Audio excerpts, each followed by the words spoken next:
အားလုံးပဲမင်္ဂလာပါ United ကြော်လေး TikTok နဲ့ဘောကောင် YouTube channel မှာကြိုဆိုလိုက်ပါတယ်ကျွန်တော်ဒီနေ့တင်ဆက်ပေးခြင်းတဲ့အကြောင်းအရာကတော့ဒီနွေရာသီအပြောင်းအရွှေ့မှာကျွန်တော်တို့ Manchester United အသင်းရဲ့အပြောင်းအရွှေ့တွေအကြောင်းကျွန်တော်တင်ဆက်ပေးသွားမှာဖြစ်ပါတယ်အခုဆိုရင်တော့ Manchester United အသင်းကတော့ကျွန်တော်တို့ကစားသမားအားလုံးစုစုပေါင်းဆိုရင်တော့4ယောက်လူငယ်ကစားသမားတစ်ယောက်ပါဝင်တော့4ယောက်ပေါ့နော်လူငယ်ကစားသမားတစ်ယောက်မပါဘဲနဲ့ဆိုရင်တော့3ယောက်ပေါ့နော်အဲ့3ယောက်ကတော့ကျွန်တော်တို့ဂိုးသမားကတော့ကျွန်တော်ခါထားလို့ခေါ်ထားတယ်ကျွန်တော် Leeds United ကနေအလွတ်ပြောင်းရွှေ့ခြင်းနဲ့ကျွန်တော်တို့ပြီးရင်Aston Villa ကနေကျွန်တော်တို့ Yuri Tielemans ကိုကျွန်တော်တို့ပေါင်35သန်းနဲ့ရော်ကြီးစာချုပ်ဖြတ်ပြီးတော့ခေါ်ထားတယ်ပေါ့နော်ပြီးရင်ကျွန်တော်တို့ Alex Santos ကတော့ကျွန်တော် Chelsea ကနေပေါင်50နဲ့ခေါ်ထားတယ်ကွင်းလယ်ပိုင်းအပြည့်မှုတွေရှိထားတယ်ပေါ့နော်ဒီနေရာမှာကျွန်တော်တို့Manchester United အသင်းရဲ့ကွင်းလယ်ကပြီးခဲ့တဲ့နှစ်က Carlos Casemiro ကထွက်သွားပြီးကျွန်တော်တို့ပြီးရင်တစ်ဖက်ကဥကာတီကလည်းကျွန်တော်ကမ္ဘာဖလားမှာဒူးတန်ရာကိုရသွားတဲ့အတွက်အနည်းဆုံးသူက6လကနေ8လအထိကာလရှည်ကြာနားမှာဖြစ်တဲ့အတွက် Manchester United အသင်းအနေနဲ့ကျွန်တော်တို့ကွင်းလယ်ကစားသမားအနည်းဆုံးတော့သူတို့ဒီနွေရာသီမှာ3ယောက်လောက်တော့ခေါ်မယ်လို့ထင်တဲ့အချိန်ဒီမျိုးမှာကျွန်တော်တို့ Manchester United အသင်းကကွင်းလယ်အဖြစ်2ယောက်ခေါ်ပြီးတိုက်စစ်ပိုင်းကတော့ပြီးခဲ့တဲ့နှစ်ကကျွန်တော်တို့ improvement လုပ်ထားတဲ့အတွက်အနည်းဆုံး3ယောက်ခေါ်ပြီးဖြစ်တဲ့အတွက်ဒီရာသီမှာတော့တိတ်ခေါ်ပြရမလို့အရင်မှာဆိုလဲကျွန်တော်တို့အာမဒီယာလိုလူငယ်ကစားသမားလေးတွေရှိရ GGKB တို့ကိုလည်းကျွန်တော်တို့အသင်းကြီးကိုခေါ်ပြီးတော့ကစားမယ်လို့လည်းကျွန်တော်တို့သိထားတယ်အဲကြောင့်မလို့ကျွန်တော်တို့ဒီအရန်လူချင်းဖြစ်လူငယ်ကစားသမားတွေကိုတုံးလို့ရနေပြီဖြစ်တယ်အဲကြောင့်ကွင်းလယ်ပိုင်းကတော့အဓိက improvement လုပ်မယ်ဆိုရင်တော့မှကျွန်တော်တို့ဒီ Manchester United ရဲ့ကျွန်တော်ဘုံဖွဲ့ဝင်တွေရောဘာတွေရောသူတို့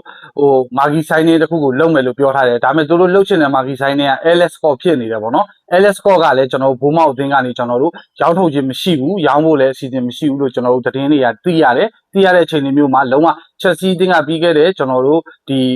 Morgan Roger ရဲ့အပြောင်းရွှေ့အပြီးမှာပဲကျွန်တော် Alex Scott ပေါ့နော်လိုက်တဲ့အချိန်မှာပေါင်တန်း60ပေးတာတော့မှဘုံမောက်အသင်းကမရောင်းပေါ့နော်မရောင်းတာဖြစ်တဲ့အတွက်အဲကြောင့်မလို့ကျွန်တော်တို့ Manchester United အသင်းအနေနဲ့ဒီပြောင်းရွှေ့ကိုကျွန်တော်တို့လက်လျှော့လိုက်ပြီလို့သိရတယ် Broadway လောက်လိုက်ပြီလို့သိရတယ်သူတို့ခုလက်ရှိမှာကျွန်တော်တို့ကွင်းလယ်ပြလိုက်နေတာကတော့ကျွန်တော်တို့ရိုမာအသင်းရဲ့ကွင်းလယ်ကစားမှာမာနူကိုနီကိုလိုက်နေတာဖြစ်တယ်ကိုနီကတော့ကျွန်တော်တို့စာချုပ်ဖြတ်သိမ်းကြီးကျွန်တော်တို့ပေါင်တန်း50ရှိလို့ကြားသိထားရပေါ့နော်အဲ့လိုမျိုးချိန်မှာ Manchester United ကကျွန်တော်တို့ဘေးရင်ကျွန်တော်တို့45သန်းလောက်နဲ့ကျွန်တော်အရင်ဆုံးကမ်းလှမ်းမယ်လို့သိရတယ်အဲအကြောင်းလို့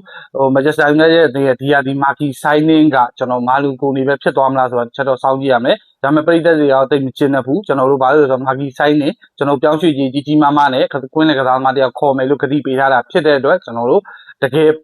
်ဘယ်သူပဲ great player ကိုကွင်းလယ်ကစားသမားကိုပြောင်းရွှေ့ခြင်းများများနဲ့ခေါ်မလဲဆိုတာပြည်သက်တွေကစောင့်ကြည့်နေတာဖြစ်တယ်ကြားနေတာဖြစ်တယ်ဒါပေမဲ့ Manchester United ရဲ့ဘုံဖွဲ့ဝင်တွေကကျွန်တော်အခုလက်ရှိမှာသူတို့ရဲ့ budget နဲ့လုံလောက်တဲ့ပုံစံမျိုးကွင်းလယ်ကစားမှာကျွန်တော်တို့ quality လည်းဖြစ်ကြမယ်သူတို့လိုချင်တဲ့ဈေးနှုန်းလည်းဖြစ်ကြမယ်ဆိုတဲ့အနေအထားမျိုးတွေကိုသတ်မှတ်စံနှုန်းနဲ့ကိုက်ညီသွားခေါ်နေပြီးတော့ budget နဲ့လည်းကိုက်ရမယ်ဆိုတဲ့ပုံစံမျိုးတွေမှာ Manchester United ကဈေးတက်နဲ့လုံနေတယ်ဒီကြားထဲမှာကျွန်တော် Manchester United အသင်းနဲ့သတင်းထွက်နေတဲ့ကွင်းလယ်ကစားမှာအများကြီးရှိတယ်ကျွန်တော်Real Madrid ကကာမာပင်ကManchester United အသင်းနဲ့သတင်းထွက်နေတယ်ပြီးရင်ကျွန်တော်တို့ဒီ Stuttgart ကကျွန်တော် Angelo Stella ဆိုတဲ့ကစားသမားကလည်း Manchester United အသင်းနဲ့သတင်းထွက်နေတယ်ပြီးရင်ကျွန်တော်တို့ခုနပြောသွားတယ်ကျွန်တော်မာနူကူနီဆိုလဲကျွန်တော် Manchester United သတင်းထွက်နေတယ် Alex Scott ဆိုလဲ Manchester United အသင်းနဲ့သတင်းထွက်နေတယ်ပြီးရင် Fulham ကကျွန်တော်တို့ကွင်းလယ်ကစားသမားကျွန်တော်Bruce ဆိုရင်လဲကျွန်တော်တို့Manchester United အသင်းနဲ့သတင်းထွက်နေရပေါ့နော်အဲကြောင့် Manchester United အသင်းရဲ့ကွင်းလယ်ကစားသမားပြောမှဆိုဗျာဥရောပမှာနာမည်ကြီးနေတဲ့ကွင်းလယ်ကစားသမားပြီးခဲ့တဲ့ကမ္ဘာဖလားမှာနာမည်ကြီးနေတဲ့ကွင်းလယ်ကစားသမားအကုန်လုံးနဲ့ Manchester United အသင်းကသတင်းထွက်နေတယ်ဘယ်ကစားသမားကိုခေါ်ပြီးဘယ်ကစားသမားနဲ့ရောက်မလဲဆိုတာပဲအဓိကစောင့်ကြည့်ရမှာဖြစ်တယ်ကစားသမားကွင်းလယ်ကစားသမားအကုန်လုံးနဲ့တော့ Manchester United အသင်းသတင်းထွက်နေတာဖြစ်တယ်ဒီနေရာမှာကျွန်တော်တို့တိုက်စစ်ပိုင်းအောင်ခေါ်မလားနောက်တန်းပိုင်းအောင်ခေါ်မလားဆိုတာခေါ်ဖို့တော့များတယ်ဒါပေမဲ့တိုက်စစ်ပိုင်းတော့မှအရင်တောင်ပန်တိုက်စစ်လည်းကစားလို့ရမယ်တောင်ပန်တိုက်စစ်လည်းကစားလို့ရမယ်ကစားသမားကိုခေါ်မှာဖြစ်တယ်ဒီနေရာမှာခေါ်မယ်ဆိုရင် Joshua Zirkzee နဲ့ကျွန်တော် Marcus Rashford နှစ်ယောက်ထက်တစ်ယောက်ကိုသူတို့ကရောင်းချပြီးမှသာလေခေါ်မယ်လို့ကျွန်တော်သိရတယ်ပေါ့နော်အဲကြောင့်မလို့တောင်ပန်ကစားသမားပြောင်းရွှေ့နည်းနည်းကြံ့ကြာနိုင်ကြီးရှိတယ်ကျွန်တော်နောက်ဆုံးရာသီစကန်ဒီမှာလည်းဖြစ်ကောင်းဖြစ်နိုင်တယ်ပေါ့နော်တစ်ဖက်ကကျွန်တော်နောက်တန်းဆိုတော့အထူးသဖြင့်ခုပြီးခဲ့တဲ့လူငယ်ကစားသမားလေးခေါ်လိုက်တဲ့ဒီရောတောင်ဆန်ပေါ့နော်စပါးကနေတောင်ဆန်သူခေါ်လိုက်တယ်ပေါ့နော်ဒီကွင်းလယ်ကစားသမားလေးကွင်းလယ်အောင်ပြဒီဘယ်နောက်ခံလူပေါ့နော်ဘယ်နောက်ခံလူလဲသုံးရတယ်ကျွန်တော်လိုအပ်ရင် ကွင်းလေတောင်မှထိတဲ့တက်ကစားနိုင်တယ်ဗျာဒီကစားသမားလေးကခုမှကျွန်တော်တို့အသက်က18နှစ်ပဲရှိသေးတယ်အရန်ငယ်သေးတယ်ဒါပေမဲ့အသင်းကြီးမှလည်းသူ့ကိုပွဲအချိုးပွဲထွက်ခွင့်ပေးမယ်လို့ကျွန်တော်စာချုပ်ချုပ်တဲ့အချိန်မှာခရီးပေးထားတာဖြစ်တဲ့အတွက်ဒီကစားသမားလေးကလာမယ့်ရာသီမှာတော့ကျွန်တော်တို့ Manchester United အသင်းရဲ့ကျွန်တော်တို့ EFL ကတ်တို့ဘာလို့မှကျွန်တော်အရန်ကစားသမားဖြစ်